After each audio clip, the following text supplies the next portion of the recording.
Olá, meu nome é Ângela Leonati, você está no meu canal Sobreviver, seja muito bem-vindo. E hoje eu gostaria de conversar com vocês sobre um assunto muito urgente e importante, que é o autismo.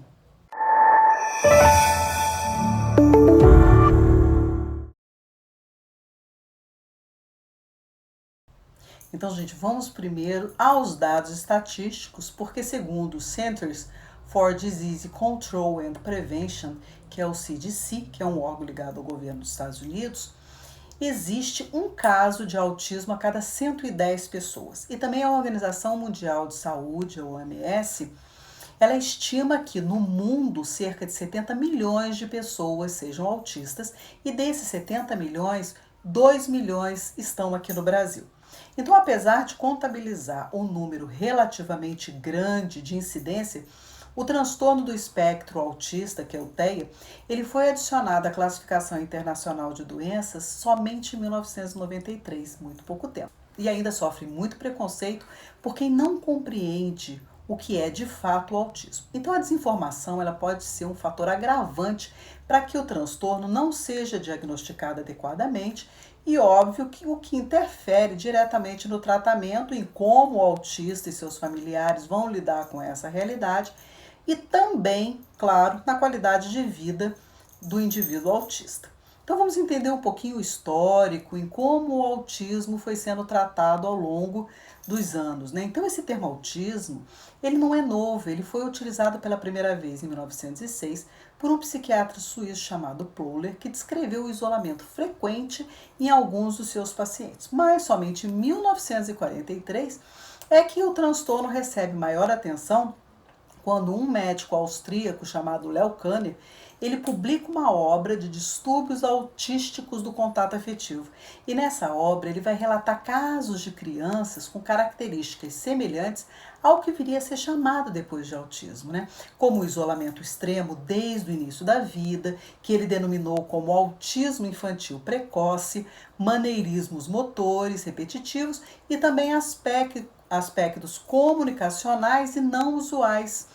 Então, no ano seguinte, o psiquiatra suíço Hans Asperger, ele identificou uma condição muito semelhante que ficou conhecida como a síndrome de Asperger. Então, ele escreveu um artigo, Psicopatia Autista na Infância, e aí nesse artigo ele vai destacar a prevalência majoritária do transtorno em meninos. Então ele vai relatar a falta de empatia, dificuldade de fazer amizades, foco intenso em determinadas atividades e movimentos descoordenados. E aí ele chamou de pequenos professores, porque essas pessoas eles são capazes de abordar um tema com riqueza de detalhes, características muito semelhantes ao que hoje é conhecido como o Asperger. Então vamos entender que o TEA, o transtorno do espectro autista, ele engloba uma gama de condições que possuem em comum dificuldades nas áreas de interação social e comunicação, sejam verbais ou não verbais, e também no comportamentos repetitivos e interesses muito específicos. Então, o autismo também pode ser chamado de desordens do espectro autista, que é o DEA, e recebe esse nome de espectro porque envolve situações e manifestações bastante distintas uma das outras. Então, justamente por isso, existem classificações de graus que variam do mais leve até o mais grave, e a sua origem ainda é incerta.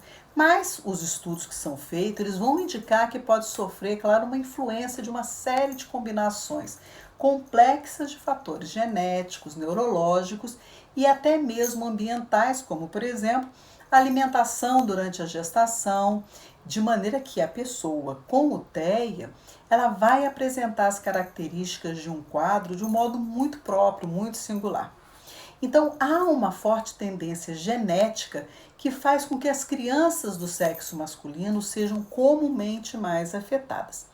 E aí, a Universidade de São Paulo, a USP, ela fez uma pesquisa e divulgou em um artigo muito importante, o Retrato do Autismo no Brasil, que a proporção de pessoas acometidas é de 8 homens para uma mulher. Então, o autismo ele não possui cura e é possível apenas realizar um acompanhamento com profissionais de saúde especializados para diminuir a gravidade de algumas manifestações e, com isso, contribuir para uma melhor adaptação do indivíduo e, consequentemente, favorecer a sua qualidade de vida. Então, é muito importante que a gente conheça, então, os sintomas para que a gente possa detectar o mais rápido possível. Então, esse transtorno ele ainda gera muitas dúvidas e justamente por isso muitas pesquisas são feitas para tentar compreendê-lo cada vez melhor. Então, o quanto antes, como eu havia dito, que o diagnóstico for feito, mais rápido o tratamento poderá ser iniciado, trazendo melhores respostas conforme a sua aplicação e recorrência. Então, para isso, perceber os sinais é imprescindível e os pais devem se atentar para as características do transtorno sem confundi-la com traços da personalidade da criança ou aquelas reações normais mesmo de situações do cotidiano. Então, alguns alertas são muito comuns. Primeiro é a falta de contato visual. Então, é possível perceber mais facilmente com a ajuda das mães durante a amamentação. É porque enquanto a criança ela é alimentada, a criança autista tende a não olhar para a figura materna. E quando faz, é por um período de tempo muito curto. As crianças normais, elas olham, elas fixam os olhos. As crianças autistas, não. E também tem a questão do choro frequente e persistente. Então, no caso de crianças inquietas e que costumam chorar de forma ininterrupta, mesmo com as suas necessidades básicas supridas, o alerta deve ser ligado. E o contrário também é bastante preocupante, né? Aquela apatia exagerada também merece atenção. Então, normalmente, o que chama a atenção dos pais é que a criança é muito calma e sonolenta, ou então chora bastante durante longos períodos. Esses extremos precisam ser considerados. Também tem como sintoma resistência ao toque. Então, em certos casos, é possível que a criança se sinta desconfortável ao ter algum tipo de contato físico com as outras pessoas e até mesmo com os próprios pais. Então, além disso, é comum que ela se incomode com determinados sons e com certas texturas, o que pode dificultar bastante a transição do leite para os alimentos pastosos e depois para os alimentos sólidos. Também existe a dificuldade de comunicação, porque as crianças com transtorno do espectro autista muitas vezes não respondem a chamados e podem ter pouca vontade de falar. E elas vão permanecendo em silêncio por boa parte do tempo, como se elas estivessem num mundinho particular. Então, o apego à rotina é outro sinal, e quando elas estão um pouquinho mais velhas, elas conseguem reconhecer as atividades cotidianas, como ir à escola ou fazer uma aulinha extracurricular. Então, é muito comum que elas não lidem bem com mudanças abruptas, como a falta ou a inserção de uma nova atividade. Então, dessa forma, elas têm necessidade de realizar as coisas sempre do mesmo modo, rotineiro, sem alterar horários e padrões.